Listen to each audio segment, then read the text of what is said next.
আমি তান্ত্রিক, ভুলে জাগতিক, মিশেছি কুটিল ছায়ায়। ভুলে যাবি সব, আসবে আকাল, জ্বলবি সাপের জ্বালায়। আমার ডাকে আত্মা নামে, জঠর বুকে পিশাচ খেলে। চামড়া কেটে রক্ত নামায়, মরবি তোরা, মরবি সবাই।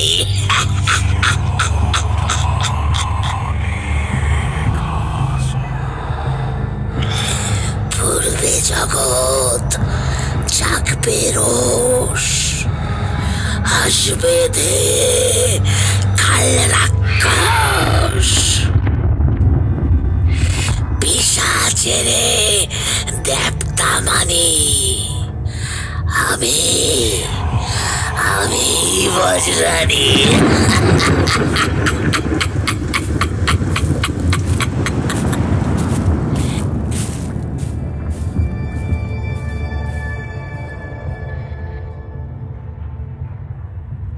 নমস্কার বন্ধু, আপনি শুনছেন আড্ডাবাজ। আড্ডাবাজের এবারের নিবেদন অভয়নাথ তান্ত্রিকের দ্বিতীয় গল্প বজরানীর বিভীষিকা। শোনার সুবিধার্থে গল্পটিকে আমরা দুটি পর্বে নিয়ে এসেছি। এখন আপনারা শুনবেন প্রথম পর্ব। অভয়নাথ তান্ত্রিকের স্রষ্টা অর্থাৎ এই গল্পের লেখক সুরজিৎ ঘোষ। জন্ম 9 জুন 2002, পূর্ব বর্ধমান জেলার শ্যামসুন্দরে। শ্যামসুন্দর রামলাল আদর্শ বিদ্যালয় থেকে উচ্চ মাধ্যমিকের গণ্ডি পার করে বর্তমানে পূর্ব বর্ধমান জেলার একটি প্রাইভেট কলেজের ITI স্টুডেন্ট। গল্প পাঠে প্রদীপ্ত, অন্যান্য চরিত্রে গৌরী, শ্রীরূপ, প্রভাকর, সুচরিতা, ঋষি, গার্গী, রজত, রোহিত, রমাকান্ত, প্রদীপ্ত, বর্ণিশা, সৌমেন এবং আমি মলয়। প্রচ্ছদ কৃষ্ণেন্দু। বজরানী থিম নার্গিস। নির্দেশনা এবং নেপথ্য সঙ্গীত মলয়। শুরু হচ্ছে বজরানীর বিভীষিকা।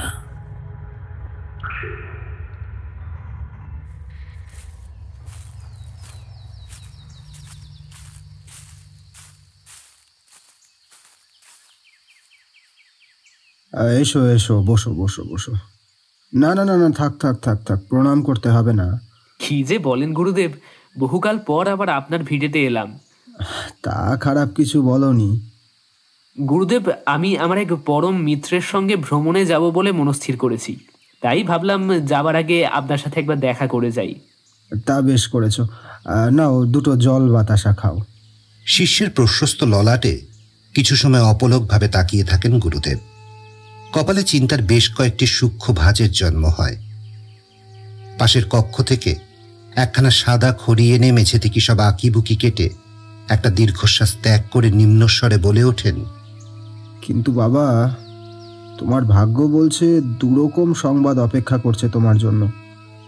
একটি ভালো এবং একটি অত্যন্ত মন্দ। কি তা গুরুদেব? আপনাকে এমন উদাসীন দেখাচ্ছে কেন? মন্দ সংবাদটি আগে বলি বরং। 1 চন্দ্রমাসের মধ্যে তোমার গুরুতর বিপদ অর্থাৎ প্রাণ সংশয় দেখা দেবে। এবং উত্তম সংবাদটি হলো যে ওই 1 চন্দ্রমাসের মধ্যেই তোমার বিবাহ যোগ আসতে চলেছে। মানে তুমি তোমার জীবন সঙ্গিনীর দর্শন পাবে ক্ষণকালে। গুরুদেব, আমি জানি আপনার ভবিষ্যৎবাণী কখনো ভুল হয় না, পদে পদে তা মিলে যায়। দয়া করে এই ফাঁড়ার হাত থেকে পরিত্রাণের উপায় আপনি বলে দিন আমায়। শিষ্যকে বসিয়ে রেখে গুরু আবার গেলেন নিজ কক্ষে। এবার সঙ্গে নিয়ে এলেন একখানা তাবিজ। কোনো মন্ত্র সহযোগে যুবকের হাতে শক্ত বাঁধনে তা বেঁধে দিয়ে বললেন, এই তাবিজ আজ থেকে তোমার রক্ষা কবচ। এ যতক্ষণ তোমার দেহে থাকবে জানবে কোনো বিপদ তোমাকে স্পর্শ করতে পারবে না।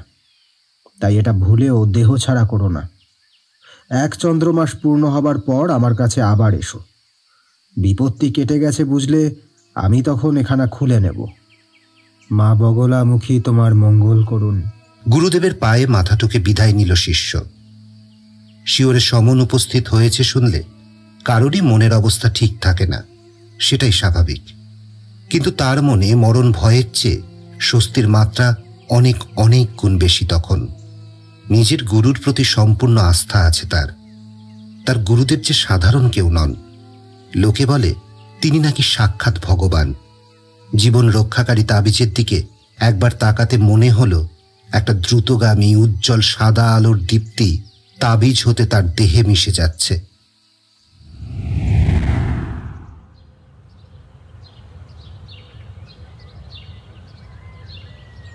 একটি অত্যাধিক প্রাকৃতিক সৌন্দর্যে পরিপূর্ণ গ্রাম। পাহাড়, জঙ্গল এবং নদী দ্বারা বেষ্টিত শিলচরের প্রকৃতির রূপ দেখলে মনে হয় সৃষ্টিকর্তা তার সুদক্ষ হস্তে একখানা স্বচ্ছ পটে জলতুলির আঁচড়ে স্বপ্ন এঁকেছেন মাত্র।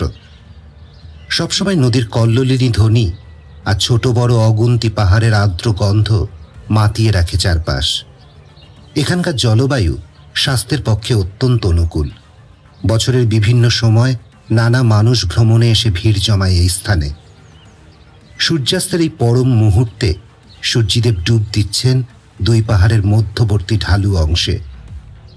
শিলচরের বুকে ঘনিয়ে আসছে ঘোর আধারের মায়াজাল। নদীর ধারে সরু হাঁটা পথ ধরে একদল মেয়ে কাকে মাটির কলসি নিয়ে পা বাড়িয়েছে গৃহের পথে। তাদের মধ্যে পিছিয়ে পড়েছে একটি মেয়ে। মাথা এবং কোমরে জোড়া কলসির ভারে গতি হয়েছে মন্থর। তাই মধ্যবর্তী দূরত্ব ক্রমেই বেড়ে চলেছে। পড়ে আসা আলোয় পথটুকু সাবধানে পার হতে হবে। কিন্তু ঠিক সেই সময় রাস্তার পাশে বেড়ে ওঠা পাতাগুল্মের ঝোপটা নড়ে উঠল যেন। চমকে উঠল মেয়েটি।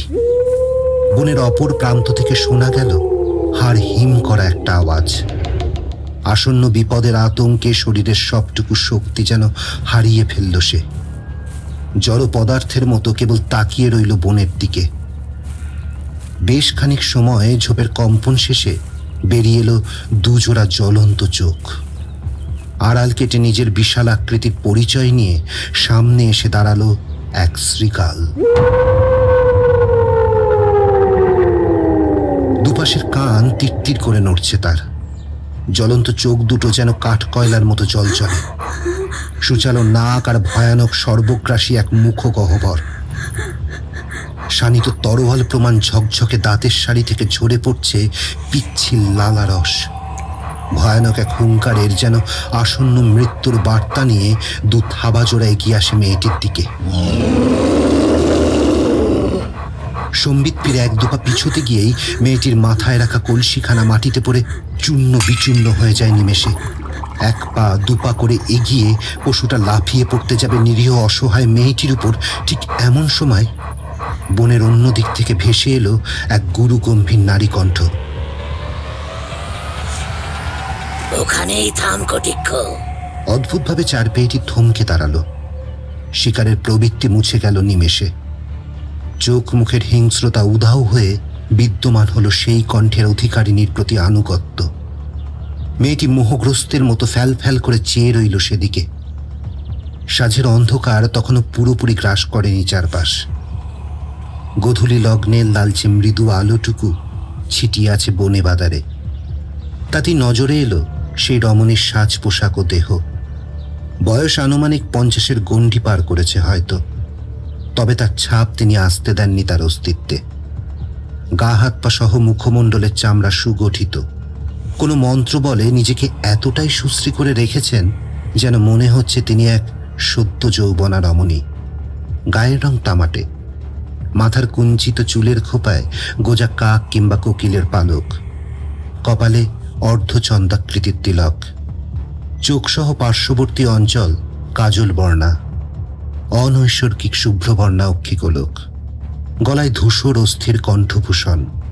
পরিধানে কালো বস্ত্র তার দেহে। আর সর্বাধিক ভয়ানক যা তা হলো তার হাতে ধরা লাঠিখানা। আঁকাবাঁকা কালচে লাঠির ডগায় গাঁথা এক বৃহৎ মহিষের মাথার খুলি। এ মানবী যে মোটেও আর 5টা সাধারণ মানবীর মতো নয় তা বেশ বোঝা যায়। তিনি এগিয়ে এলেন মেয়েটির দিকে। তবে তার চলন বড্ড অদ্ভুত। পায়ে কোনো সমস্যার কারণেই হয়তো ঈষৎ পা টেনে লাঠিতে ভর দিয়ে চলেছেন তিনি।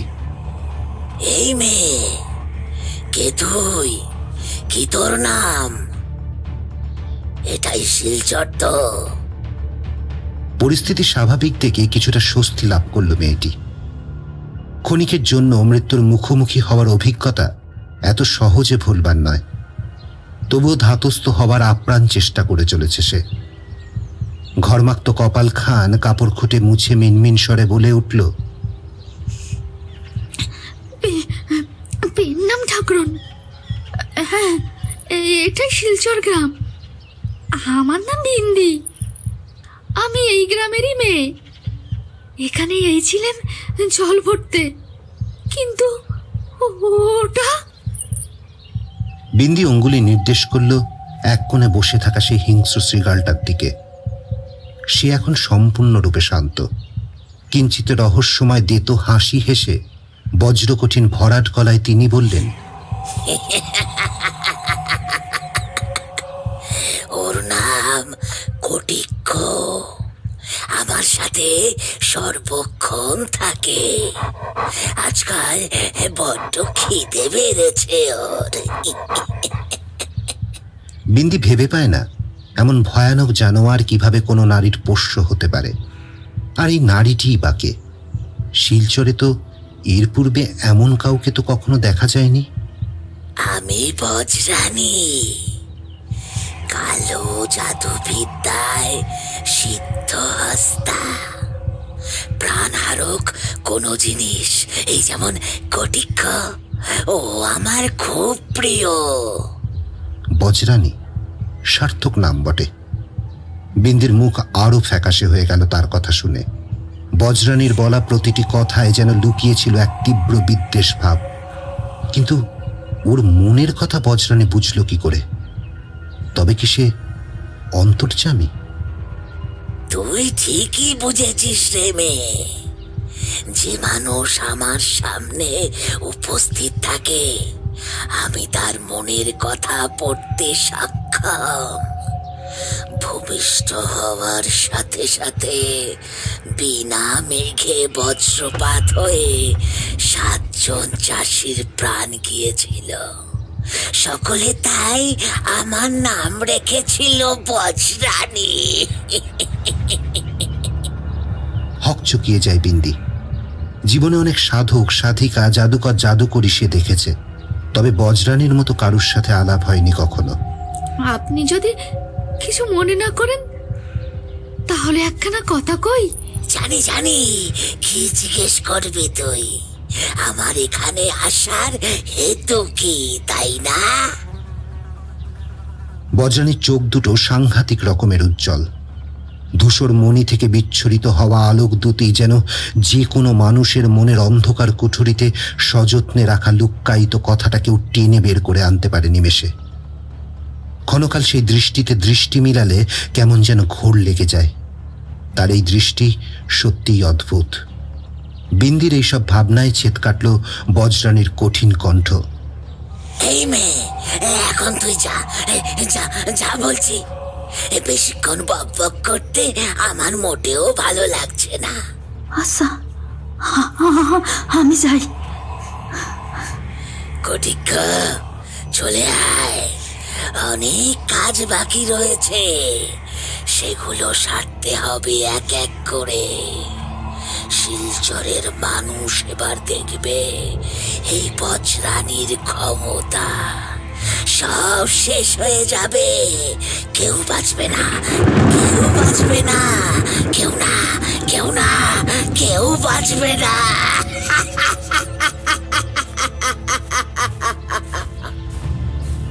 বজ্রাণীর অনমনীয় মুখে জন্ম নিল নির্দয় নিষ্ঠুর এক ছাপ। শুষ্ক ঠোঁটের কোণে ফুটে উঠল এক নির্মল হাসির রেখা। দৃঢ় পায়ে এগিয়ে গেল সামনের দিকে। গাছপালা সরিয়ে প্রবেশ করল জঙ্গলে।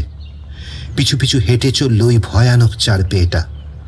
গোটা শিলচরের বুকে তখন গুড়ি মেরে নেমে আসছে অন্ধকার। দূরের গগনচুম্বী সবুজ পাহাড়ের মাথাগুলো কালো হয়ে গেছে ইতিমধ্যেই। যেন কালো অশুভ কিছু ধীরে ধীরে আবৃত করছে শিলচরের অস্তিত্ব। একমাত্র বিন্দিই জানল যে এক শক্তিশালী রহস্যময়ী নারী এই সন্ধ্যাকালে আশ্রয় নিল ওদের গ্রামে। বজ্রাণীর বলা শেষ কথাগুলো কিসের ইঙ্গিত দিল? তবে কি কোনো ঘোর অশুভ কিছু ঘটতে চলেছে শিলচরের সাথে?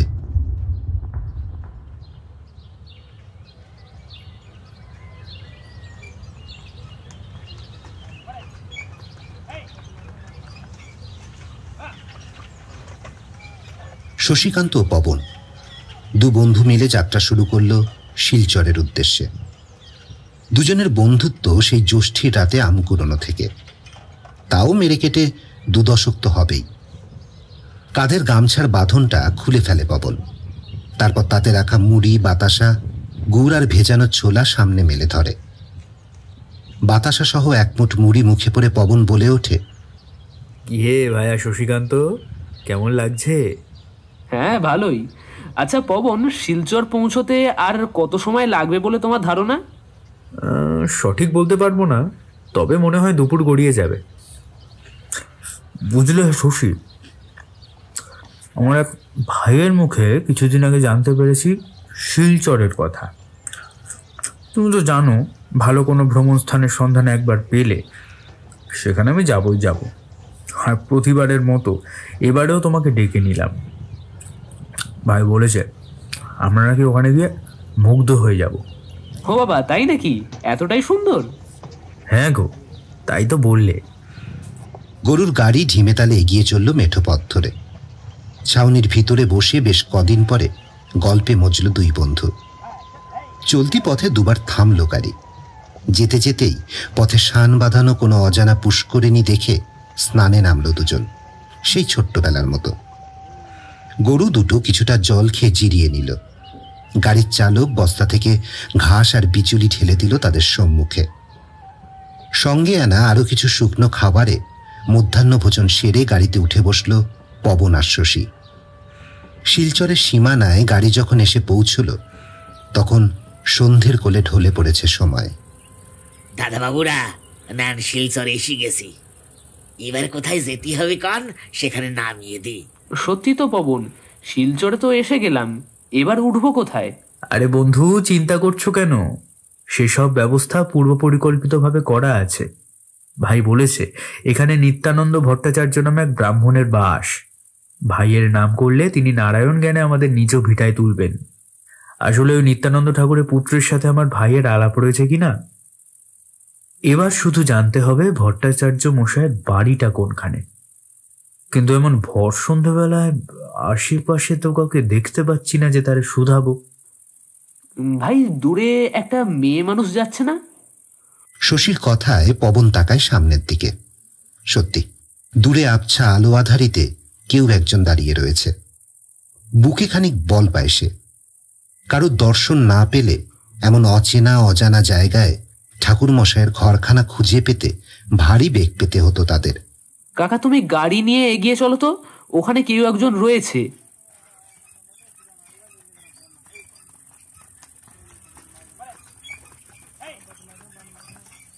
আরে ও মেয়ে, আরে ও মেয়ে, হ্যাঁ বলি নিত্যানন্দ ভট্টাচার্যের বাড়ি কোনখানে তুমি জানো? গ্রাম্য মেয়েটি এগিয়ে আসতেই আধার ঘুচে পরিপুষ্ট হলো তার দৈহিক রূপ। মাথার চুল বিনুনিকারে বাঁধা, 8 পৌড়ে বসন। আগে জানি বই কি, তা আপনারা বুঝি খুড়ো মশাইয়ের আত্মীয় হন? আমি তো ওনার বাড়িতে যাচ্ছিলাম। ও তাই নাকি? তাহলে তো ভালোই হলো। তুমি বরং আমাদের গাড়িতে উঠে এসো, এতে তোমাকেও আর পায়ে হেঁটে যেতে হবে না, আর আমাদেরকেও বাকি পথটুকু চিনিয়ে নিয়ে যেতে পারবে। আচ্ছা চলেন। আর কোনো কথা না বলে মেয়েটি গাড়িতে পা ঝুলিয়ে উঠে বসল। গাড়ি এগোতেই পরস্পরের মধ্যে শুরু হলো টুকিটাকি কথাবার্তা। কথা বলতে বলতেই কয়েক মুহূর্তের মধ্যেই বাকি রাস্তাটুকু কেটে গেল। খুড়ো মশাই আসবো? কে? ও বিন্দি, আয় মায়। তা এমন অসময়ে তুই এখানে? খুড়োমশাই, খুব জরুরি একটা কথা তোমাকে বলার আছে। সারাদিন নানা কাজকর্মে জেরে আসতে পারিনি, তাই এখন একটু ফুরসত পেয়েই চলে এলাম। আচ্ছা আচ্ছা, সে না হয় বুঝলাম, তা কি বলবি বল। কাল যখন সন্ধ্যাকালে নদী থেকে জল নিয়ে ফিরছিলাম, তখন আমার সাথে সাক্ষাৎ হয়েছিল এক নারীর। কি যেন নাম বলেছিল নিজের? ও হ্যাঁ, মনে পড়েছে, বজরানী। ওই বজরানীর কোনো এক অলৌকিক ক্ষমতা আছে। কাল গ্রামে এসে ওর শেষের কথাগুলো শুনে আমার না কেন জানি মনে হলো যে শিলচরের ক্ষতি সাধন হতে চলেছে। কি নাম বললি বিন্দি? বজরানী? নিত্যানন্দ ভট্টাচার্যের কপালে ভ্রুকুটি পড়েছে। হ্যারিকেনের খুদে হলুদ আলোতে চিকচিক করছে ললাটে জন্ম নেওয়া কয়েক ফোঁটা ঘাম। তার কণ্ঠের মিষ্টতা মুহূর্তের ভগ্নাংশে হ্রাস পেয়ে এক চিন্তা মিশ্রিত রুক্ষস্বর বেরিয়ে এলো। আচ্ছা ঠিক আছে, আমি দেখছি ব্যাপারটা। তুই এখন বাড়ি যা দেখি, আমিও একটু মন্দিরে যাব।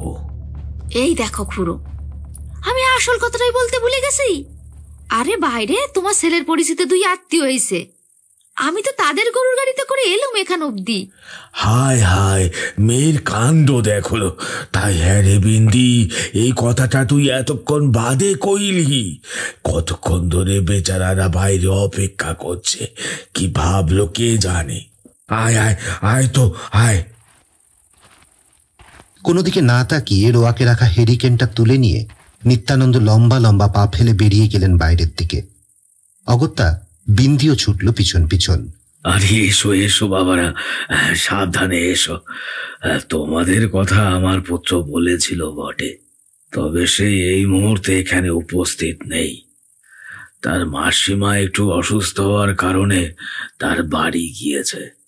তোমরা যে আজকেই আসছো সেই বিষয়ে আমি অবগত ছিলাম না। এসো এসো, রাস্তায় তোমাদের কোনো অসুবিধা হয়নি তো? তাহলে তো ভারী বিপদে ফেললাম, কি বলেন খুড়োমশাই? ছি ছি বাবা, কি যে বলো। অতিথিদের আমরা ঈশ্বর বলে মানি। মুখের প্রথম গ্রাস তোলার সময় যদি কোনো অতিথি গৃহে হাজির হয়, তাহলে নির্ভাবনায় ভাতের থালায় এগিয়ে দিই তার দিকে। তবে আজ চণ্ডীব্রত থাকার কারণে রাত্রে তোমাদের চিড়ে, দই, মিষ্টান্ন আর কিছু ফল খেয়ে পেট ভরাতে হবে। তাতে কোনো অসুবিধা হবে না তো তোমাদের? না না, আমাদের কোনো অসুবিধা হবে না। অতিথি পরিচর্যায় নিত্যানন্দ এতটাই ব্যাকুল হয়ে পড়লেন যে বিন্দির বলা বজরানির কথা তার বিন্দুমাত্র স্মরণে রইল না। রাতে জব্বর ফলার করে শুয়ে পড়ল শশীকান্ত আর পবন দুজনেই। আধার মোচনকারী টিমটিমে আলোর সামান্য উৎস হিসেবে জ্বলতে থাকা হেরিকেনের শিখাও কাঁপতে কাঁপতে নিভে গেল এক সময়। তিমির পুঞ্জ মায়াবী পরিবেশে জানলা দিয়ে শুধু আনাগোনা শুরু হলো জলো হাওয়া আর একদল নিশাচর পতঙ্গের উৎকট আওয়াজের।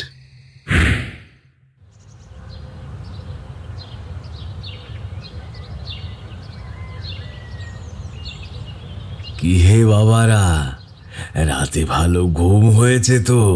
একটা মস্ত বড় হাই তুলে চোখ ডলতে ডলতে পবন বললে, হ্যাঁ খুড়োমশাই, সারাদিনের পথক্লান্তির কারণে দ্রুত ঘুম নেমে এসেছিল চোখে। তা তোমরা তো ঘুরতে বেরোবে, ভালো করে ঘুরে দেখো শিলচর। তবে আজকে বরং পাহাড়ের দিকেই যাও।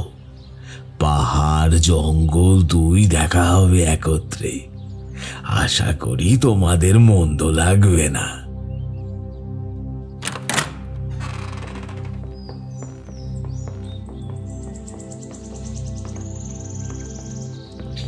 না সত্যি পবন, তোর ভাই এক বর্ণ মিথ্যা বা বাড়িয়ে বলেনি। কাল রাতের অন্ধকারে না বুঝলেও আজ দিবালোকের আলোয় পরিষ্কার বুঝতে পারছি জায়গাটা অপূর্ব, অতুলনীয়, সৌন্দর্যময়। বন্ধুর বলা প্রশংসায় গৌরবের হাসি ফুটল পবনের মুখে। ওরা জঙ্গলের পথে এগিয়ে যাচ্ছে পাহাড়ি ঢালের দিকে।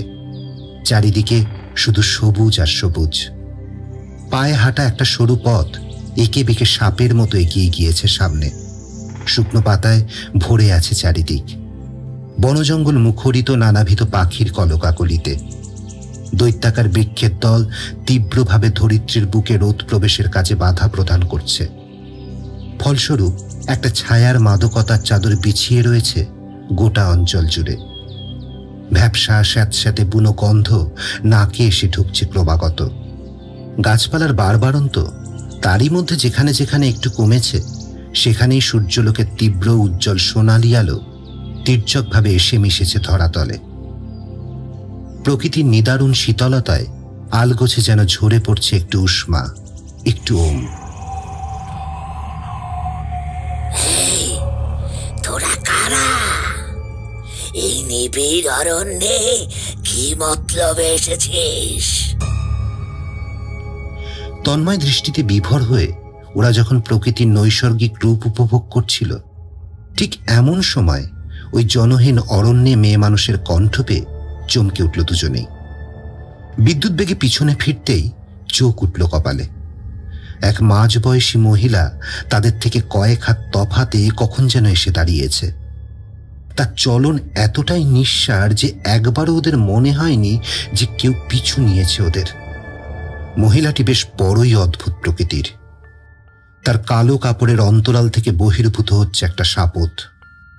মহিলার ঠোঁট দুটো কিছুটা ফাঁক হতেই ঘ্যার ঘ্যারে কণ্ঠ বেরিয়ে আসছে, কিন্তু ওই কণ্ঠ মোটেই নারী সুলভ নয়। আমরা ঘুরতে এসেছি, জঙ্গলের এইদিকে বিশেষ কেউ আসে না, তাই আমরাই এলাম। মহিলাটা কিছুটা এগিয়ে আসতেই তার চোখের দিকে নজর গেল শশীকান্তের। প্রায় বজ্রাহতের মতো চমকে উঠল তৎক্ষণাৎ। সূর্যোদয়ের নরম আলোয় স্পষ্ট দেখা যাচ্ছে তার অস্বাভাবিক চোখ দুখানি। এর বিবর্ণ চোখ আদৌ কি কোনো জাগতিক জগতের প্রাণীর হতে পারে? কি যেন ভাবছে ওই মহিলা। বটে, তা তোরা তো স্থানীয় নয়। আর এই যে ছোকরা, আমার চোখ মোটেও সাধারণ মানুষের মতো নয়। ইন্দ্রজাল সৃষ্টির অভাবনীয় ক্ষমতায় ভরা, তাই অমন মরা মাছের মতো বর্ণহীন। বিস্ময়ে হতবাক হয়ে যায় শশীকান্ত। সাময়িক বিহবলতা কাটিয়ে বলে ওঠে, আপনি আমার মনের কথা জানলেন কি উপায়? দীর্ঘ হাসি হেসে গলার আওয়াজ আরো কয়েক পর্দা চড়িয়ে তিনি বললেন, মনের কথা?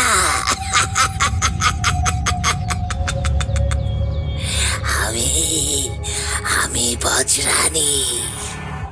এই জগৎ সংসারের প্রতিটি জীবের হৃদয়ের ভাষা বোঝা আমার বাম হস্তের খেল। শোন, তোদের আমার হয়ে একটা কাজ করে দিতে হবে। বদলে তোরা যা চাইবি তাই পাবি। কাজ? কি কাজ? পরিবর্তে আমরা কি পাবো? যা চাইবি তাই, সোনা দানা মণি মাণিক্য যা খুশি। সোনাদানার কথা শুনে পবনের দু চোখ লোভে চিকচিক করে উঠল। তার মুখের চওড়া হাসি বুঝিয়ে দিল যে কথাখানা তার বেশ মনে ধরেছে। অর্থাৎ সে এই শর্তে রাজি। আমরা আপনার কাজ করতে ইচ্ছুক, তবে আমাদেরও কিন্তু ভাবি ভাবি ভাবি অপার ঐশ্বর্যে ভর্তি হয়ে যাবি। দুঃখ কষ্ট বলে আর কিছুই রবে না এ জনমে। তোরা আপাতত আমার ডেরায় চল, একখানা গল্প শোনানো তোদের ভীষণ দরকার। আর কাজটাও অত্যন্ত গুরুত্বপূর্ণ। সামান্য ভুল ত্রুটি হলে আমার জীবনের সকল সাধনা ব্যর্থ হয়ে যাবে। বজ্রাণী দেখিয়ে নিয়ে যাওয়া সেই পথ অনুসরণ করে ওরা গিয়ে দাঁড়ায় নিবিড় অরণ্যের এক মাঝারি আয়তনের টিলার সম্মুখে। বড় একখানা কালো পাথরের উপর অটল হয়ে যোগ সাধনার শৈলীতে উঠে বসলেন সেই নারী। হাতে ধরা ভীতিপ্রদ লাঠিটা গেঁথে দিলেন নরম ভিজে মাটির বক্ষে। হস্ত ইঙ্গিতের মাধ্যমে বুঝিয়ে দিলেন শশীকান্ত এবং পবনের উপবেশনের আদেশ। দুই মিত্র যথাক্রমে অদূরে থাকা দুটো শিলাখণ্ড বেছে বসে পড়ল। বজ্রাণীর অধরষ্টে উন্মিলিত হলো এক কপট ধূর্ত হাসি। মুখ জুড়ে যেন ঘনীভূত হলো বৎ শয়তানি মতলবের অসৎ ছায়া। তার চোখের তারা এতটাই উপরের দিকে উঠে গেল যে আর তা দেখার লেশ মাত্র উপায়ান্তর রইল না। বর্তমানে তার মণিহীন শ্বেত চক্ষু যুগল শ্বেত পাথরের ন্যায় নির্জীব, যা দেখে শশীর মুখ জুড়ে ভয়, আতঙ্ক, বিস্ময়ের সম্মিলিত ভাবের চিহ্ন রেখাঙ্কিত হলো অতি অল্প সময়ের মধ্যে। রহস্যচ্ছলে স্মিত হেসে অথচ নিজ গাম্ভীর্য অক্ষুণ্ণ রেখে বজ্রাণী বলতে আরম্ভ করলেন তার গল্প।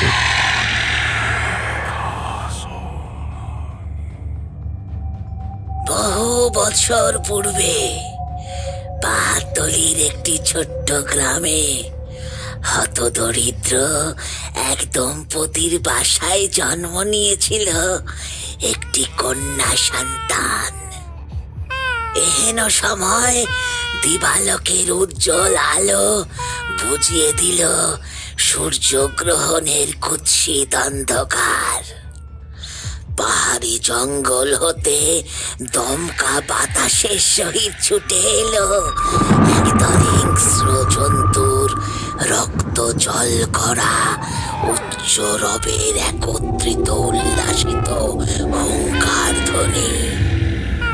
শিশু কান্না এবং জন্তুর এরূপ অকল্যাণকর অশুভ আওয়াজ একসাথে অদৃশ্য কোন জাদা কলে মিলে মিশে এক অপার্থিব রূপ ধারণ করল। সমগ্র গ্রামবাসী দেখল চারপাশের পরিবেশ অচিরে পাল্টে যাচ্ছে দ্রুততার সাথে। একদল মিশ কালো ছায়া ছায়া কুয়াশার মতো কিছু মেঘ কুণ্ডলি পাকানো অবস্থায় অভিশাপের মতো যেন বন বন করে রুদ্ধশ্বাসে নেমে আসতে লেগেছে ঊর্ধ্ব গগন হতে। একটা অজানা অদেখা কিছুর ভয় ধীর গতিতে চেপে ধরল ওই সদ্যজাত কন্যার সুস্থতার দায়িত্বে থাকা দায়ীকে।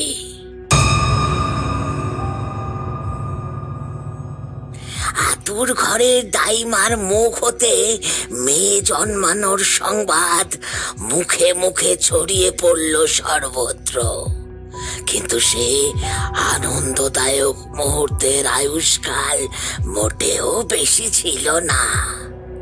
সদ্য জন্মানো কন্যাটির প্রথম ক্রন্দনের কিছুক্ষণ বাদেই তার সুস্থ সবল সতেজ জননী কারণহীন ভাবেই চোখ বুঝল চিরতরে। অভিজ্ঞতায়ের নানা প্রচেষ্টাকে এক লহমায় ব্যর্থ করে সে চলে গেল পৃথিবী ছেড়ে। এই দুঃসংবাদখানা দিতে ঘরের বাইরে দাই বার হতে যেন অন্ধ হয়ে গেল।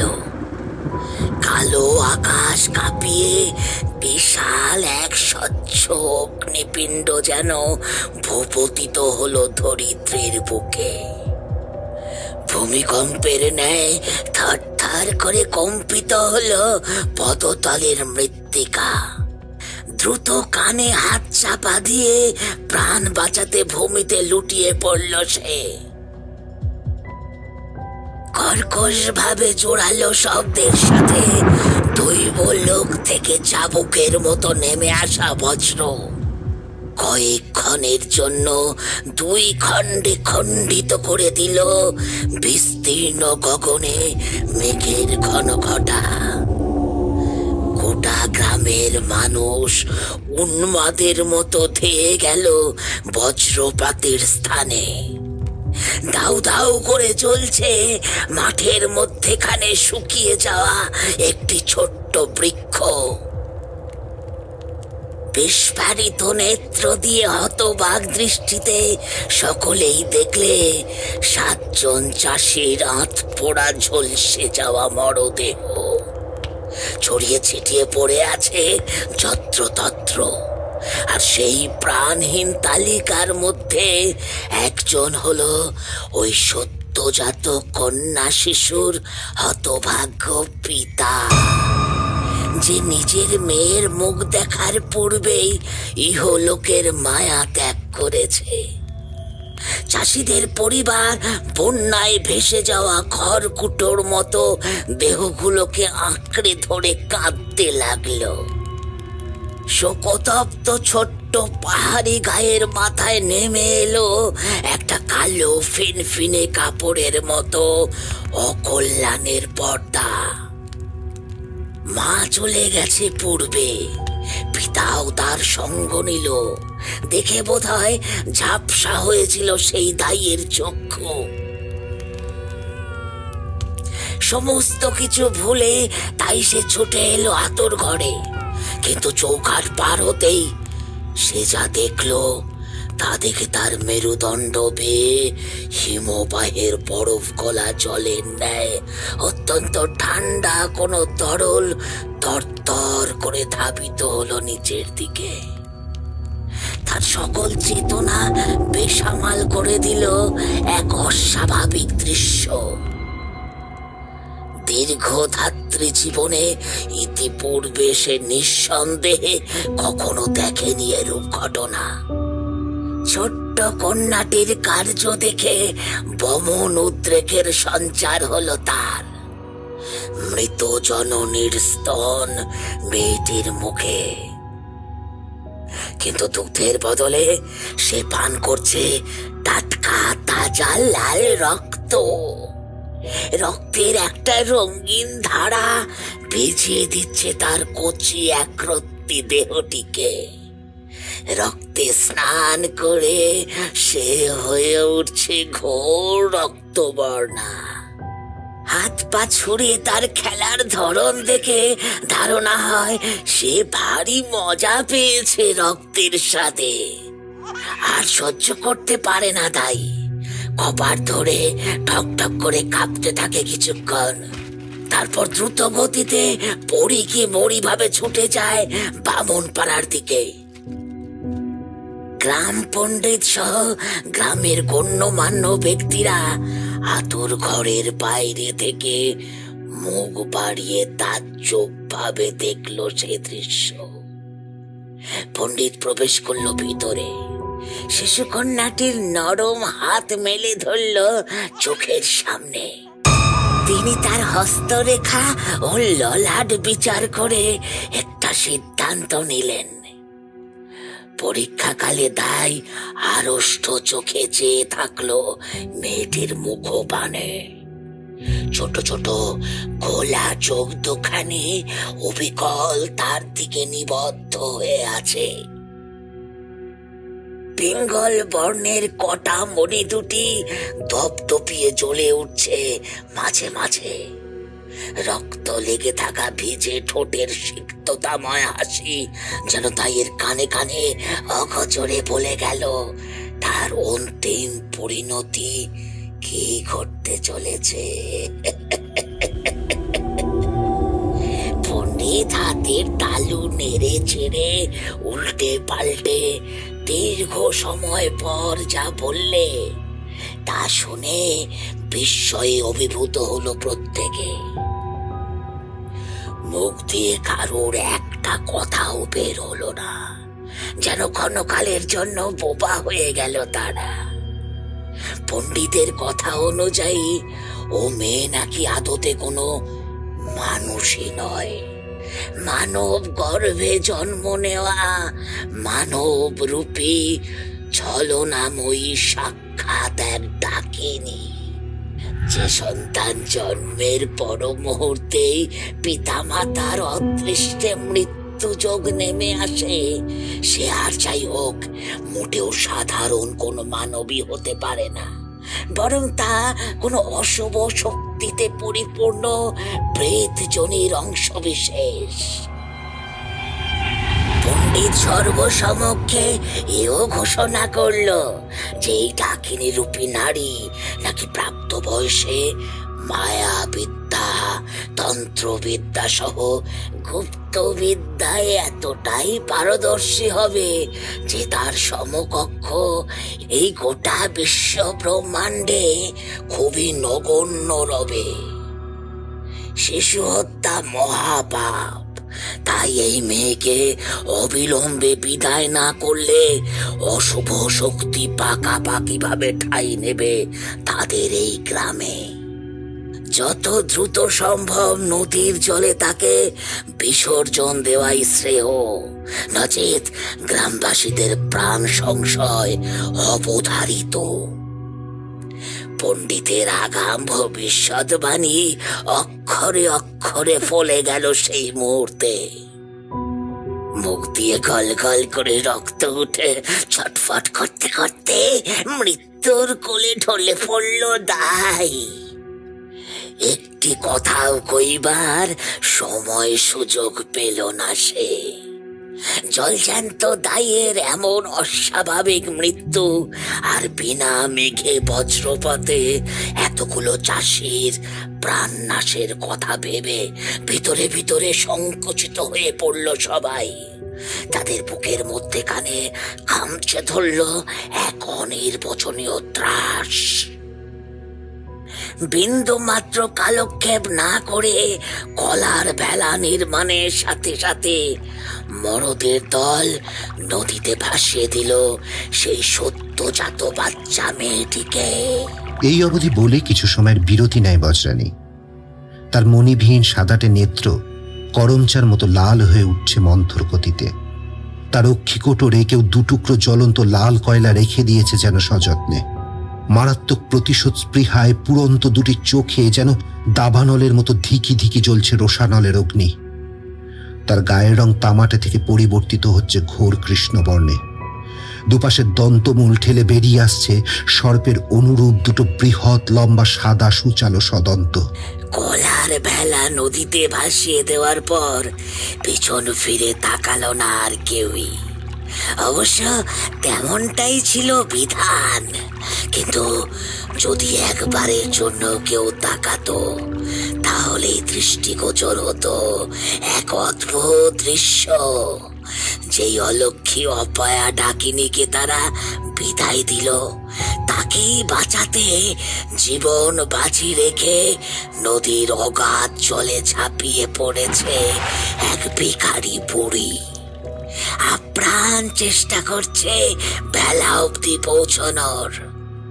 মেয়েটা যখন খানিক বড় হলো তখন তার প্রাণ রক্ষাকারী সেই বৃদ্ধ ভিখারিনী নিজের পরিচয় দিয়ে তাকে সবিস্তারে পুঙ্খানুপুঙ্খভাবে কাছে ডেকে বলেছিল সেদিন নিজের চোখে দেখা আর জন্মের অবিস্মরণীয় ঘটনা।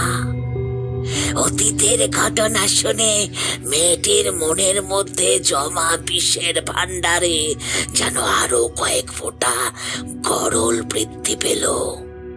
মেয়েটি সরলতাময় চোখে তাকালো বৃদ্ধার পানে।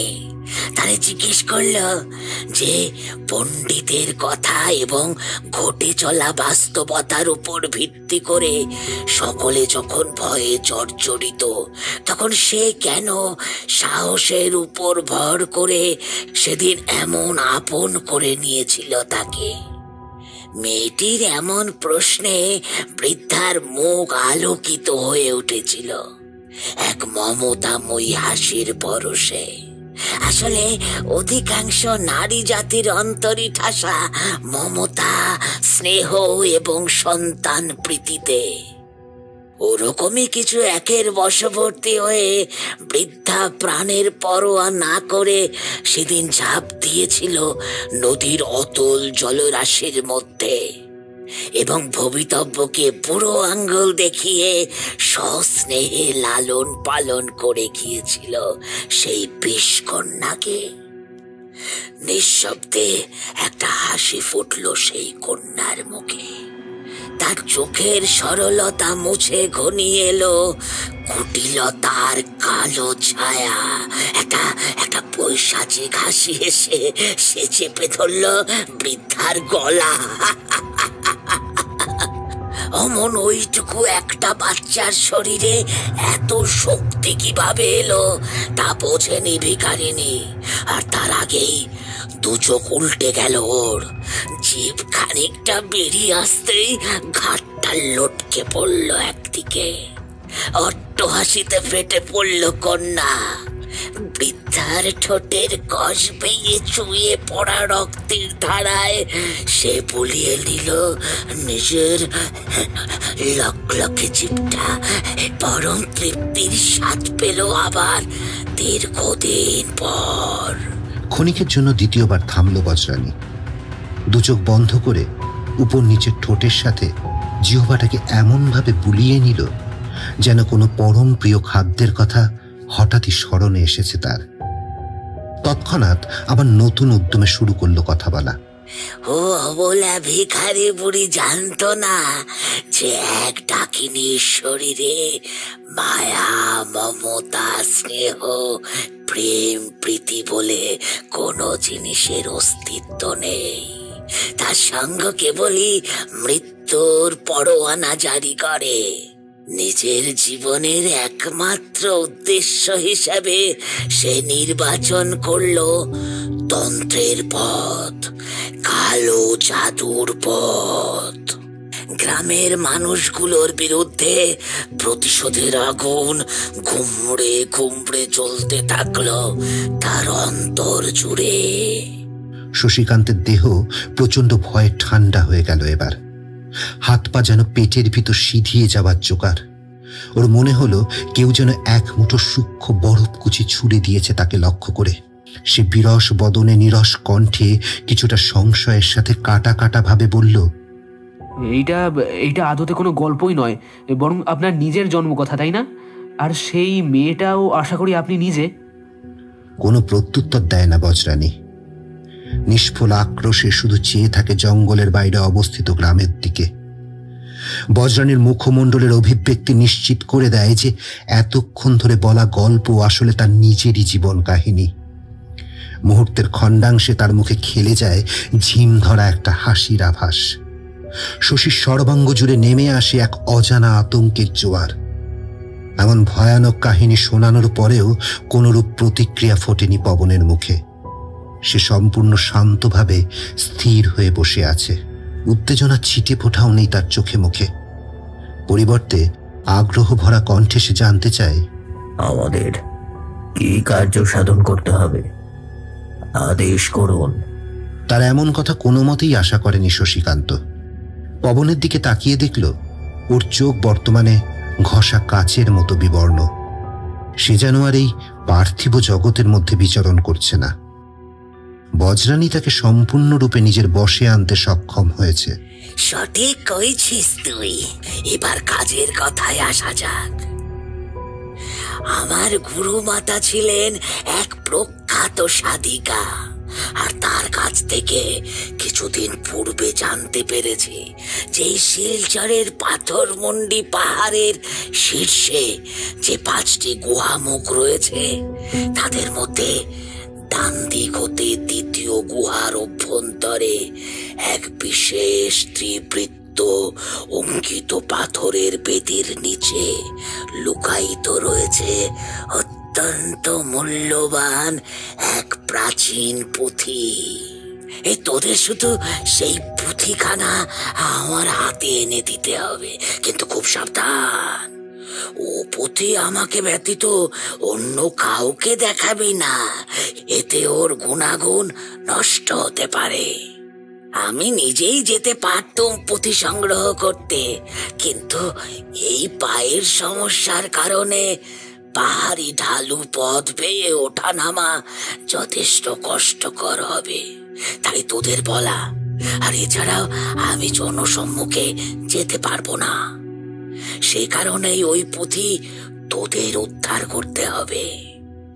আমার কথার যেন এক চুল অমান্য না হয়।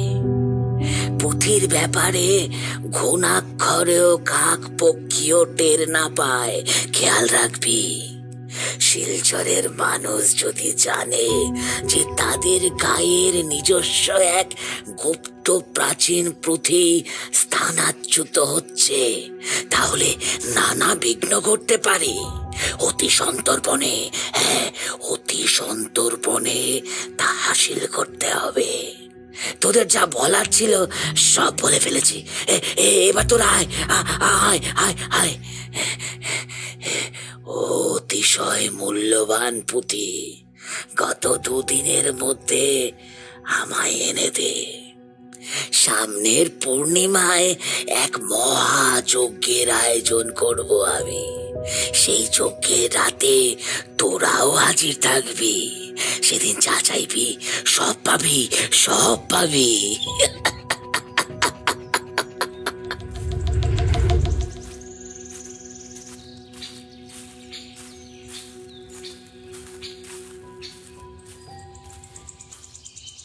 পবন, গোটা বিষয়টা অত্যন্ত জটিল বলে আমার মনে হচ্ছে। আমার মতে বজ্রানীর কোনো কথায় কর্ণপাত না করাই হিতকর। আর তাছাড়া সে এই পুঁথির দ্বারা এমন কিছু ঘটাবে যা সমগ্র শিলচরবাসীর পক্ষে ক্ষতিকর। অন্যের ক্ষতি করে কখনো সুখী হওয়া যায় না বন্ধু। জঙ্গল থেকে বেরোনোর পথ ধরে ওরা দুজন। একটা অপরিচিত ফ্যাসফ্যাসে কণ্ঠে পবন শশীকান্তের প্রশ্নের জবাবে বলে, না শশী, তার সম্ভব নয়। বজ্রানীর কথা মতো কাজ না হলে সে আমাদের রেহাই দেবে না। এতটা নির্বোধের পরিচয় দাও কি করে? হ্যাঁ, বজ্রানী মোটেও মূর্খ নয়। বজ্রানীর কথানুযায়ী কার্য না হলে সর্বনাশ ঘনিয়ে আসবে। অতএব তার কথা আমাদের শোনা উচিত। শূন্য দৃষ্টিতে তাকিয়ে রয়েছে পবন। ওর চোখের পলক পড়ছে না। এমন আসন্ন এক মহাবিপদের ফাঁদে জড়িয়ে পড়েও তার মধ্যে কোনো অস্বস্তির লেশ মাত্র নেই। অথচ শশীকান্ত চেতনা জুড়ে কেবলই ঘুরে চলেছে ওই সর্বনাশিনীর কুটিল নৃশংস হাস্যময় মুখ। তিলে তিলে তার বুকের ভিতরটা যেন ঠান্ডা হতে আরম্ভ করল।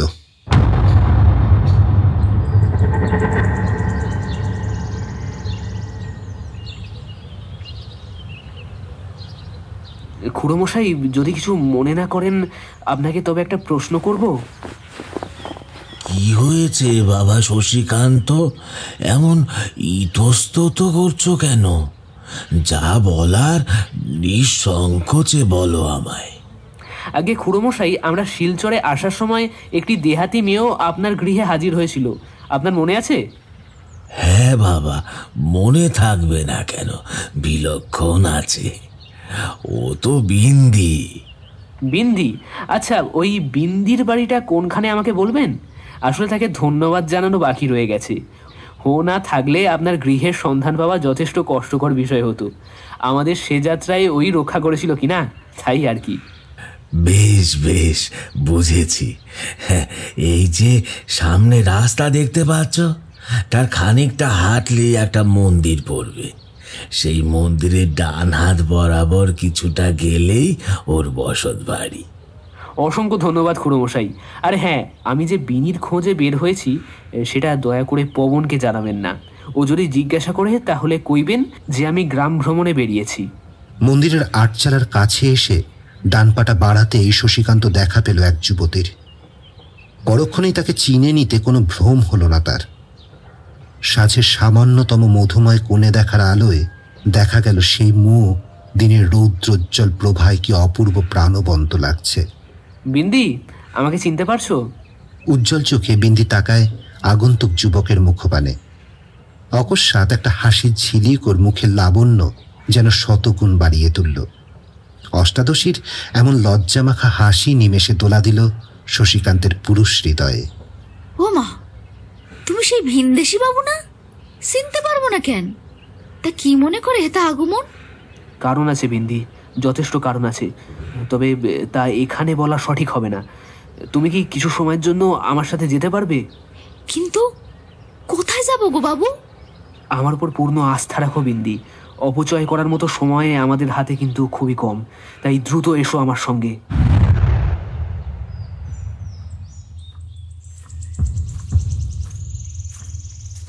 নির্ক্ষিপ্র পদক্ষেপে হাঁটছে পবন। কপালে কিঞ্চিত কটা ভাঁজের হালকা রেখা ফুটতে শুরু করেছে।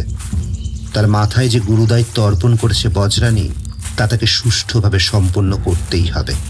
হ্যাঁ, করতেই হবে। মাথাটা কেমন যেন ভার হয়ে আছে তার, শিরাগুলো দপ দপ করে উঠছে মাঝে মাঝে। কেউ যেন মস্তিষ্ক সমেত দেহের সকল পেশি শিরা উপশিরার উপর নিজের প্রভাব বিস্তার করেছে, যার পরিণামস্বরূপ পবনের কোনো অঙ্গ আর যেন তার নিজের নিয়ন্ত্রণাধীন নেই। দাদু, আরে ও দাদু, বলছি পাথরমুন্ডি পাহাড় আর কত দূরে গো? পবনের জোরালো কণ্ঠে ক্ষেতের মাঝে কর্মরত বৃদ্ধ তার কাছে সাময়িক স্তব্ধ করে মুখ ফিরিয়ে তাকালো তার দিকে। সাদা ভ্রুর নিচে বয়সজনিত অস্বচ্ছ ছানি পড়া চোখ দুটো যেন প্রথমে আগাগোড়া ভালোভাবে জরিপ করে নিতে চাইল তাকে। তারপর বলল, কেন ভাই, পাথরমুন্ডি পাহাড়ে বেড়াতে যাবে বুঝি? ওই পাহাড়ে কিন্তু প্রচুর বিষধর সাপখোপ আছে, ওখানে না যাওয়াই বুদ্ধিমানের কাজ। তুচ্ছ এক বুড়ো চাষির এমন উপদেশ পবনের কানে যেন গরম সীসা ঢেলে দিল। প্রচন্ড রাগে রিরি করে উঠল তার সর্বাঙ্গ। মুখ লাল হতেও সময় লাগলো না অধিক। অন্তর থেকে কেউ যেন গুরু গম্ভীরভাবে তিরস্কার জানালো বুড়ো কৃষককে।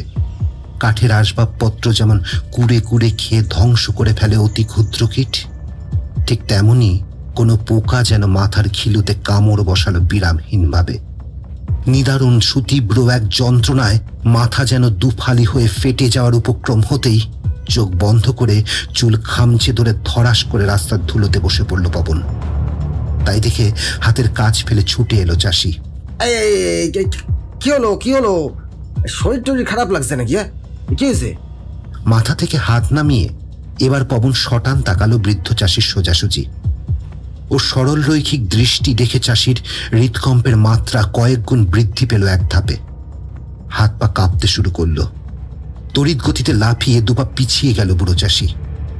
ভয়ক্লিষ্টভাবে গো গো শব্দের অস্ফুট একটা চাপা আর্তনাদ বেরিয়ে এলো তার নিজের অজান্তেই। কি হলো তোমার?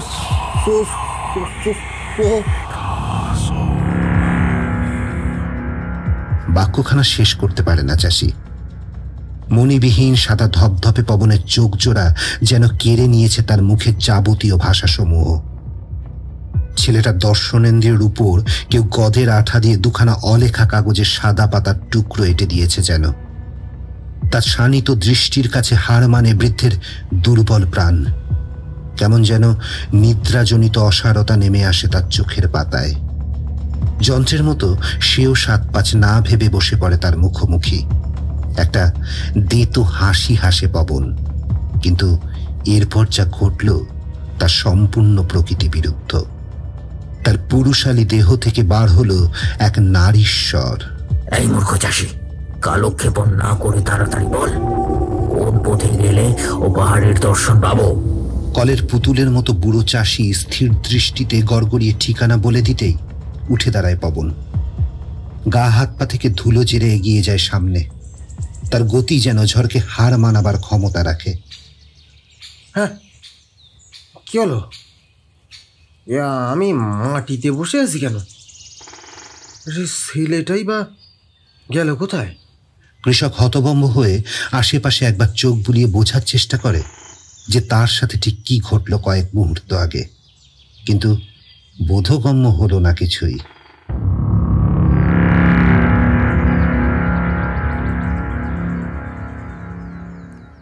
আমার কথা মন দিয়ে শোনো বিন্দি।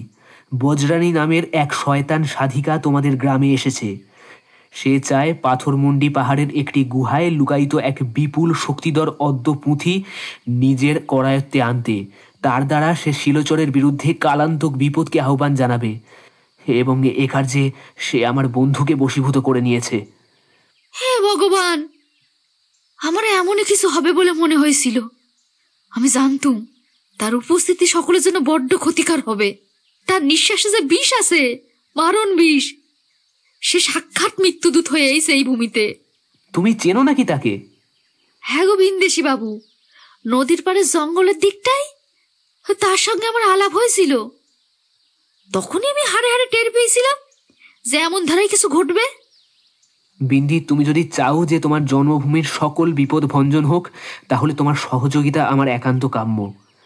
কাল আমরা দুজনে মিলে পাথরমুন্ডি পাহাড়ে গিয়ে ওই পুঁথি কোনো সুরক্ষিত গুপ্ত স্থানে সরিয়ে ফেলব। এটাই হলো সব দিক বাঁচানোর অদ্বিতীয় পথ। তবে খবরদার, তুমি বজ্রানীর কথা ভুলেও কাউকে বলবে না। ব্যাপারটা সম্পূর্ণ অপ্রকাশ্য রাখতে হবে আমাদের। আচ্ছা ভিনদেশি বাবু, আমি কাল ভোরের আলো ফোটার সাথে সাথে এই গাছতলায় এসে অপেক্ষা করব তোমার জন্য। তুমি চলে এসো কিন্তু। দুর্ভাবনায় ব্যাকুলতায় মুখ কালো করে চলে গেল বিন্দি। শশীকান্ত টের পেল তার হাতের তালু এবং লোমশ বুকে শিশির বিন্দুর মতো জমতে শুরু করেছে ঘামের ফোঁটা। অজগর যেমন শিকারের দেহ আষ্টে পৃষ্ঠে পেঁচিয়ে ধরে চূর্ণ বিচূর্ণ করে দেয় যাবতীয় হাড়গোড়, ঠিক সেইরূপ যেন এক অদৃশ্য নাগপাশ অগোচরে শ্বাসরুদ্ধকরভাবে ক্রমাগত চেপে ধরছে শিলচরের চারিধারের গণ্ডি। অন্তরিক্ষে জমতে শুরু করেছে 2-1 পশলা মেঘের পরত। প্রবাহমান বাতাসের তীব্র বেগ আসন্ন ঝড়ের পূর্বাভাস জানান দিতে ব্যস্ত। বক্ষস্থলে চাপা অস্বস্তির দানা পাকিয়ে উঠছে যেন। আল পড়ে আসছে। আর দাঁড়িয়ে লাভ নেই। নিত্যানন্দ ঠাকুরের গৃহ অভিমুখী হয় শশী। ঘন কেশরাশি বর্ণ সমান গগনকে আড়াআড়িভাবে চিরে দিচ্ছে সাদা বিদ্যুতের স্ফুলিঙ্গ। রাখাল বালকেরা গরু মহিষের পাল সঙ্গে নিয়ে দৌড়তে দৌড়তে ফিরছে বাসায়। ঝুপ করে গতানুগতিক সন্ধ্যার হালকা আধার নেমে এলো বৃষ্টিকে সঙ্গী করে। মৃৎপ্রদীপের টিমটিমি ক্ষীণ আলোয় নিঝুম নিত্যানন্দের গৃহ বড্ড বেরঙিন রহস্যময় দেখায়। ঘরের ভিতর থেকে কান পাতলে শোনা যায় বাইরের প্রবল ধারাপাতের আওয়াজ। মেঘ ভাঙা বর্ষণ শুরু হয়েছে। রাত্রিও ক্রমে বাড়ছে তালে তাল মিলিয়ে। দিনের বেলায় সেই যে কখন বেরিয়েছে পবন, এখনো ফেরেনি। আচমকাই ক্যাচ শব্দে ভেজানো দরজাটা সামান্য ফাঁক হতেই বাইরের জগৎ থেকে ঘরের অভ্যন্তরে লাফিয়ে পড়ল একদল অশান্ত দামাল হাওয়া। শশীকান্ত সেদিকে তাকাতেই বিদ্যুতের সাদা আলো ছটায় দেখল পবনের বৃষ্টিতে ভেজা চুপচুপে শরীরটাকে। বুকের ভিতরটা খালি হয়ে গেল যেন তার। তলপেটটা গুড়গুড় করে উঠল এক অজ্ঞাত ভীতিতে। চেনা বন্ধুকে এতটা অচেনা লাগছে কেন ওর? কয়েক সেকেন্ড নিষ্পলকভাবে মনোযোগ সহকারে পরীক্ষা করে উত্তরটা পেল সে। চোখ, হ্যাঁ, পবনের চোখ যেন মরণাপন্ন মৎস্যের মতো উৎকট শুভ্র। প্রদীপের যৎ সামান্য কিঞ্চিত আলোতেও অপার্থিব রকমের চকচক করছেও দুটো।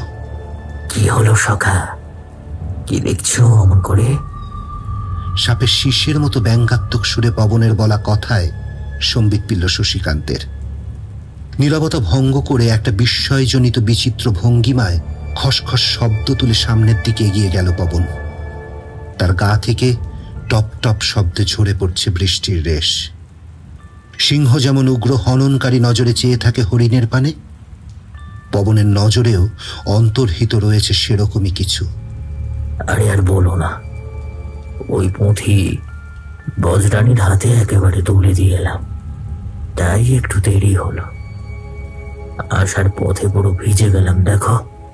এই সংবাদ শশীকান্তের শ্রবণেন্দ্রিয়ে প্রবেশ করা মাত্রই চমকিত হল সে। বুকের মধ্যে জমাট বাঁধা ভয়টা আছাড়ি পিছাড়ি করে উঠল যেন। একটা শুকনো ঢোক গিলে উৎকণ্ঠা দমন করে জড়ানো গলায় শশী প্রশ্ন করল, তুমি আজই ওখানা বজ্রানীর হাতে তুলে দিলে? পবন স্খলিত গলায় কিছুটা হেসে জবাব দিল, তা নয় তো কি, কাল পর্যন্ত তুমি তো সময় দিতে চাইলে না, অন্যত্র সরিয়ে দেওয়ার মতলব খাটিয়েছিলে, কিন্তু তা হতে দিলে যে চলবে না, তাই বাধ্য হয়ে তা যথাস্থানে বলা বাহুল্য উপযুক্ত ব্যক্তি তথা বজ্রানীর হাতে দিয়ে এলাম। আরো একবার চমকে উঠল শশী। সে উপলব্ধি করল পবনের দৃষ্টি যুগলের সাথে বজ্রানীর কি ভয়ঙ্কর সাদৃশ্য। সারা রাত দু চোখের পাতা এক করতে পারল না ও। সূর্যের প্রথম কিরণ ভূপতিত হতেই অতি সন্তর্পণে বের হলো বিন্দির সাথে দেখা করার বাসনায়। কি হলো ভিনদেশি বাবু, এমন চিন্তিত দেখাচ্ছে কেন তোমারে? যে দুর্ঘটনার শঙ্কা কিছুতেই মন থেকে যাচ্ছিল না, তাই বাস্তবায়িত হয়ে গেছে বিন্দি। ইতিমধ্যেই বজ্রানী প্রাপ্ত করেছে তার পরম কাঙ্ক্ষিত বস্তুটি। হাঁপাতে হাঁপাতে কথাগুলো টানা বলে গেল শশীকান্ত। তারপর জোরে জোরে দুবার নিঃশ্বাস নিল স্বাভাবিক হতে। এ কথা শুনে স্তম্ভিত হয়ে গেল বিন্দি। তাহলে আমরা এবার কি করব? এই মুহূর্তে আমাদের একমাত্র কর্তব্য হলো পূর্ণিমা অবধি অপেক্ষা করা। যে করি হোক, বজ্রানী পূর্ণিমার রাতে যে মহাযজ্ঞ করতে চলেছে তাতে বাধা প্রদান করতে হবে আমাদের, নচেত এ ঘোর সংকটের হাত থেকে নিস্তার নেই কারো। পূর্ণিমা, সে তো আগামীকালই। তাহলে যা করার কালকেই করতে হবে। মনকে শক্ত করো বিন্দি, এক অসম লড়াইয়ের জন্য প্রস্তুত হও।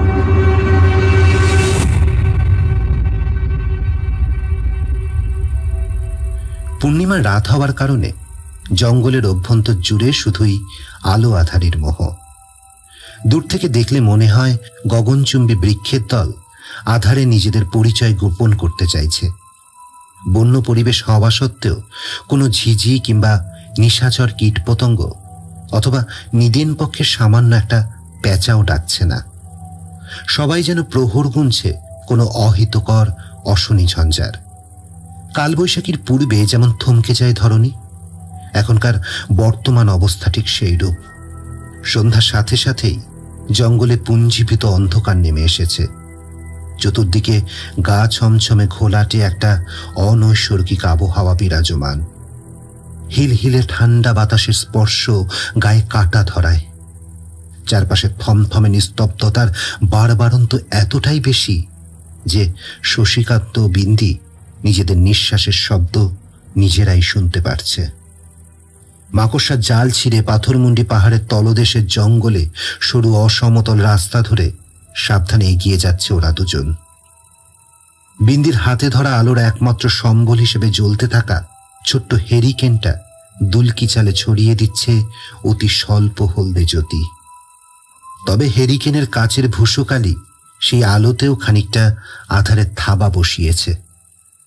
শশীকান্ত আগেই কথার চালে পবনকে জড়িয়ে কৌশলে জেনে নিয়েছিল যে আজ পূর্ণিমার এই বিশেষ যজ্ঞ বজ্রানী পাথরমুন্ডি পাহাড়ের পাদদেশে এক প্রকৃষ্ট স্থানে করবে এবং পবনকেও উপস্থিত থাকতে হবে সশরীরে। তাকে ছাড়া নাকি এ যজ্ঞ কোনো মতে সম্পূর্ণ হবে না। সংখ্যাতীত অগণিত ছোট বড় মাঝারি আকারের উদ্ভিদকে পিছনে ফেলে আর কিছুটা এগোতেই এক উজ্জ্বল আলোর উৎস ওদের নজরে পড়ে। ধীর পায়ে নিঃশব্দে নির্বাকভাবে তারা এগিয়ে চলে সেদিকে। পাতার ফাঁক হতে অন্য প্রান্তে উঁকি মারতে যা দেখ তাতে শরীর তরিতাহতের মতো কেঁপে উঠল তার। মনের মধ্যে একটা অদ্ভুত অব্যক্ত অনুভূতি মাথা নাড়া দিয়ে উঠল যেন। মেঘমুক্ত পরিষ্কার আকাশে গোলপাত্রের মতো চন্দ্রদেব মুখ তুলেছেন স্বমহিমায়। তার কিরণে উদ্ভাসিত হচ্ছে বিশ্ব চরাচর। সামনের এই জায়গাটা একটু ফাঁকা। গাছপালার প্রাচুর্য কমে ছোট্ট ময়দানের সৃষ্টি হয়েছে। সেই ময়দানের মাঝখানে হাত পাঁচেকের উঁচু একটা কাঠের বেদি নির্মিত।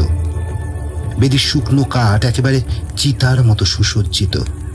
সেই কাষ্ঠ বেদির উপরিভাগে লাল কাপড়ে জড়ানো শায়িত কিছু একটা, আর সেই রক্ত বস্ত্রের উপর বজ্রাসনে উপবিত রয়েছেন স্বয়ং বজ্রানী। তার সম্মুখে রাখা এক পুরাতন পুঁথি ভক্তি সহকারে করজোরে তা পাঠ করে চলেছেন। শশীকান্তের বুঝতে এতটুকু অসুবিধা হয় না যে এই পুঁথি পবন তাকে দিয়েছিল। বেদির চারপাশে জ্বলছে 4টে মশাল। তাদের ঠিক নিচে অর্থাৎ 4 কোণে রাখা আছে 4টে মৃত মস্তক। তবে সে সবকটি যে মানব জাতির সে বিষয়ে কোনো সংশয় নেই।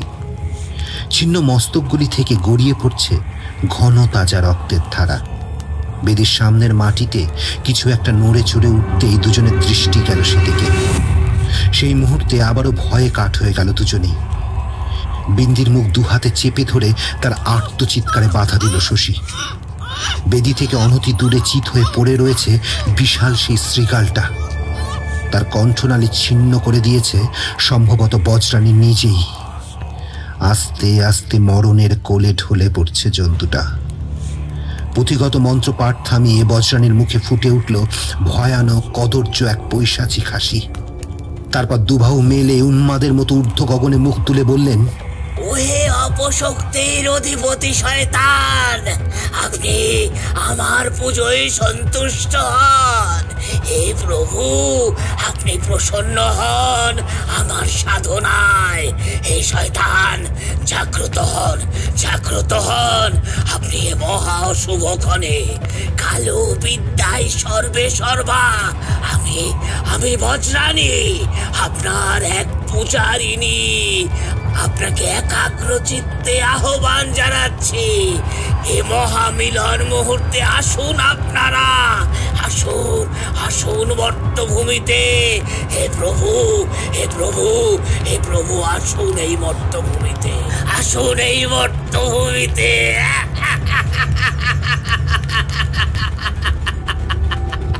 বজ্রাণীর এই বাক্য শুনে রক্ত যেন জল হওয়ার উপক্রম হলো শশীর। সে বেশ বুঝল তিনি যাদের আহ্বান জানাচ্ছেন তারা সাধারণ মানুষের কল্পনাতীত কিছু। বজ্রাণীর মুখে আনন্দের জোয়ার নেমে এসেছে। তার ঘর ঘরে হাসি ধ্বনিত প্রতিধ্বনিত হয় গোটা অঞ্চল জুড়ে। উদাসী হাওয়ায় ভর করে ছুটে আসে হিংস্র জন্তুর উল্লাসধ্বনি। বজ্রাণীর কথা শেষ হওয়া মাত্রই চাঁদের উপর একটা কালো মতন কিসের যেন ছায়া পড়ল। না না, মেঘ নয়, গ্রহণ নয়, এ যেন অন্য কিছুর আবছায়া। জ্বলন্ত মোমবাতি থেকে যেমন টস টস করে গলে পড়ে মোম, তেমনি একটা লালচে আভা তরলের মতো অতি সত্বর নেমে এলো বজ্রাণীর মস্তক বরাবর। ভরাট কণ্ঠে পুনরায় কিছুটা হেসে উঠলেন তিনি। পেরেছি, আমি পেরেছি, আমি সফল হয়েছি। শিলচরের মানুষ সহ সমগ্র জগৎ সংসার এবার দেখবে বজ্রাণীর শক্তি। আজ থেকে প্রত্যেকটি পূর্ণিমার রাত প্রাণীকুলের জন্য হবে মহা আতঙ্কের, বিনাশকারী অভিশাপের, ধ্বংসের। সমূলে নির্মূল হবে সমগ্র শিলচর নিবাসী। রক্তিম আলোক শিখায় বজ্রাণীর মুখমণ্ডলে খেলে গেল এক কুটিল হাসি। তার মাথার প্রত্যেকটি চুল যেন এক একটি জীবন্ত লকলকে সাপ। হেলে দুলে সর্পিল গতিতে হাওয়ায় নিচে বেড়াচ্ছে তারা। কপালের অর্ধচন্দ্রাকৃতি টিকা থেকে ঠিকরে বেরোচ্ছে লাল আলোক ছটা। ঠোঁটের রেখা কোন গোপন অভিলাষে ক্রমশ চওড়া হতে লেগেছে। হাতের আঙুল জুড়ে এক বিশেষ মুদ্রার ভঙ্গি স্পষ্ট লক্ষণীয়। নিজেকে সামলাতে পারে না শশীকান্ত। দিক বিদিক জ্ঞান শূন্য হয়ে পাগলের মতো বনের বাইরে ঝাঁপিয়ে পড়ে সে। পবনকে কোথাও পাওয়া যাচ্ছে না, অথচ সে এখানেই এসেছিল। তবে কোথায় গেল? কি হয়েছে তার সাথে? এ প্রশ্ন ওই মনের মধ্যে ভিড় জমাতে লাগলো তার। উত্তরগুলো তাকে জানতেই হবে, আর তা কেবলমাত্র জানে বজ্রাণী নিজে। ভয়ঙ্করী শয়তানের উপাসিকা, বল আমার বন্ধুকে কোথায় লুকিয়ে রেখেছিস তুই? কি করেছিস তুই তার সাথে? শশীকান্তের আগমন এবং এমন কুৎসিত অসম্মানজনক কথাবার্তায় তীর বেগে শটান উঠে দাঁড়ালেন বজ্রাণী। প্রচন্ড ক্রোধে শীন দৃষ্টিতে তাকিয়ে রইলেন তার দিকে। অপমানে চোয়াল শক্ত করে রোষাগ্নি কিছুক্ষণের জন্য বহু কষ্টে প্রশমিত করলেন তিনি। অতঃপর বিকৃত হাসির সাথে বলতে শুরু করলেন,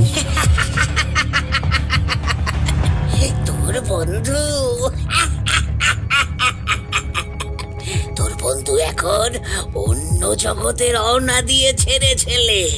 তবে চিন্তা নেই, বন্ধুর ফ্যাকাশে প্রাণ শূন্য মুখখানা অন্তিমবারের মতো দু চোখ ভরে দেখবি বই কি। আর যদি খুব বাড়াবাড়ি করিস তাহলে তোর প্রাণ সখার নতুন ঠিকানায় পাঠিয়ে দেব তোকেও। তোর বন্ধু বুদ্ধিহীন ছিল, তাই আমার বলা সোনাদানার মিথ্যে প্রলোভনে এবং বশীকরণ মন্ত্রের কাছে নত যেন স্বীকার করিস। কি মনে হয় তোদের? এ পুস্তক হাসিল করার শারীরিক ক্ষমতা আমার ছিল না? ভুল, সম্পূর্ণ ভুল বলেছিলাম তোদের। এই মহা দুষ্প্রাপ্য পুঁথি স্বয়ং শয়তানের অংশ। এই পুঁথি যে আনবে তাকেই আজকের যজ্ঞে বলি দিতে হবে, ঠিক যেমনটা হয়েছে তোর বন্ধুর সাথে। এমনটাই যে ছিল নিয়ম। আচ্ছা তুই বল না, আমি নিজে যদি ওই পুঁথি আনতাম তাহলে বিধি মতো আমার বলিদানই ছিল আজকের যজ্ঞের সফলতার চাবিকাঠি। কিন্তু আমি যদি যজ্ঞ সমাপ্ত করার আগেই মরে যাব, তাহলে পুঁথি পঠন সহ যজ্ঞের বাকি অর্ধেক তন্ত্রক্রিয়া শেষ করবে কে? কে শেষ করবে? তাই তোর বন্ধুকে এক্ষেত্রে টোপ হিসেবে ব্যবহার করলাম আমি। সে পুস্তক আমার হাতে দিয়ে নিজের মৃত্যুকে নিশ্চিত করেছিল অজান্তে। আজ সন্ধ্যের মুখে যখন সে এলো, তখন তাকে পবিত্র করে এই তলোয়ারের এক আঘাতে তার প্রাণ আমি উৎসর্গ করলাম শয়তানের প্রতি। শয়তানকে জাগরিত করতে মানব তথা পুরুষ সতেজ রক্ত আবশ্যক, জরুরি। কথা বলে বজ্রানী রক্তাক্ত তলোয়ারখানা বের করলো কোমরের ফাঁক থেকে। মশালের আগুনে চকচক করে উঠল তার ধারালো ফলা। কাঠের উপর শায়িত বস্তুর গা থেকে লাল বস্ত্র একটানে সরিয়ে দিতেই বেরিয়ে পড়ল পবনের নিথর উলঙ্গ দেহটা, যার উপর বসে সে এতক্ষণ তার এই জটিল তন্ত্র সাধনায় মত্ত ছিল। চিৎকার করে দু চোখের পাতা বন্ধ করে দিল শশী। পরম প্রিয় বন্ধুর মর্মান্তিক মৃত্যুতে আবেগে অশ্রুধারা গড়িয়ে পড়ল স্বাভাবিকভাবেই। কিন্তু হ্যাঁ রে, আমি তো তোদের দুজনকে নিজের হাতের মুঠোয় আনার জন্য যুগ্ম বশীকরণ মন্ত্র নিয়োগ করেছিলাম। তবে একজন বশ হলো, অন্যজন হলো না কেন? এর মানে বুঝে নিতে হবে নিশ্চয়ই তোর মধ্যে এমন কিছু আছে যার জন্য আমার মন্ত্র সঠিক কাজ করেনি। কিন্তু কি সেই জিনিস যা আমার মন্ত্রকেও হার মানানোর ক্ষমতা রাখে? তবে কোনো ব্যাপার নয়, আমাকে অপমানের শাস্তি তুই আজ এখানেই হাতে নাতে পাবি। বজ্রানীর কোনো কথাই যেন কানে ঢোকে না শশীকান্তের। বুকের মধ্যে কেবল জ্বলতে থাকে বন্ধু বিচ্ছেদের আগুন। সে ফুঁসতে শুরু করেছে দাঁড়িয়ে দাঁড়িয়ে। পরিস্থিতি সংকটপূর্ণ বুঝে হেরিকেন ফেলে বিন্দি এবার ছুটে বেরিয়ে আসে তার সামনে। সমস্ত লাজ, লজ্জা, ভয়, গ্লানি তুচ্ছ করে সে জড়িয়ে ধরে শশীকান্তের বুক। সদ্য চাবুক খাওয়া ঘোড়ার মতো কিছু অনুভূতি খেলে যায় শশীর হৃদয়ে মাঝে।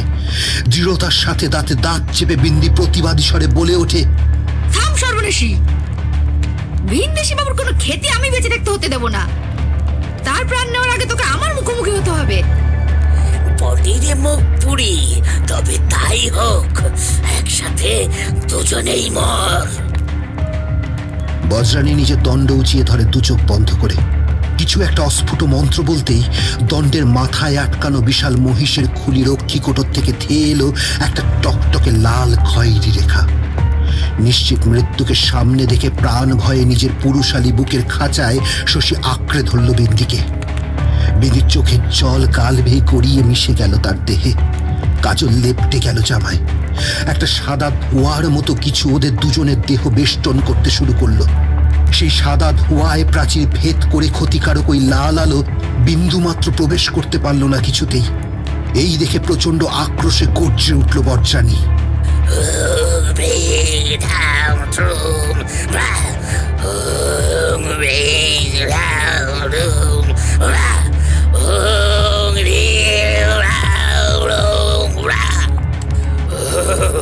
তোদের দেহ বন্ধন হয়ে গেছে, কিন্তু কি অপার শক্তি আছে তোর কাছে যা আমার মন্ত্র বলের থেকেও অধিক গুণ উচ্চতর। মোক্ষম সময় আসন্ন, এবার প্রধান কাজটা করতে হবে। তাই এই যাত্রায় তোরা খুব বাঁচান বেঁচে গেলি। বজ্রানী কথা বলে একটা মশাল হাতে তুলে নিয়ে তার সজোরে ছুড়ে দিল বেদির নিচে। শুকনো কাঠে দাউ দাউ করে চলে উঠল অগ্নি। আগুনের লেলিহান শিখার ভিতর অজাগতিক হাসি হাসতে লাগলো সে। চিতার আগুনে একসঙ্গে পুড়তে শুরু করলো পবনের মৃত এবং বজ্রানীর জীবিত দেহ দুখানি। শিলচরের মানুষের উদ্দেশ্যে সে শেষবারের মতো কেবল বলল,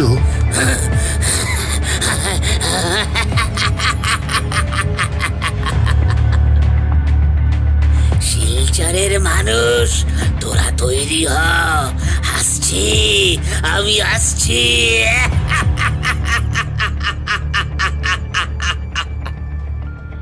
এমন হাড়হিম করা দৃশ্য প্রত্যক্ষ দেখে অচৈতন্য হয়ে লুটিয়ে পড়ল বিন্দি আর শশী দুজনেই। জ্ঞান হারানোর ঠিক কয়েক সেকেন্ড আগে ওদের কানে এলো পাথরমুন্ডি পাহাড়চূড়া থেকে ভেসে আসা অপার্থিব সমবেত জোরালো এক অদ্ভুত আওয়াজ, যেন সাক্ষাৎ শয়তানের আগমন হলো ধরাতলে।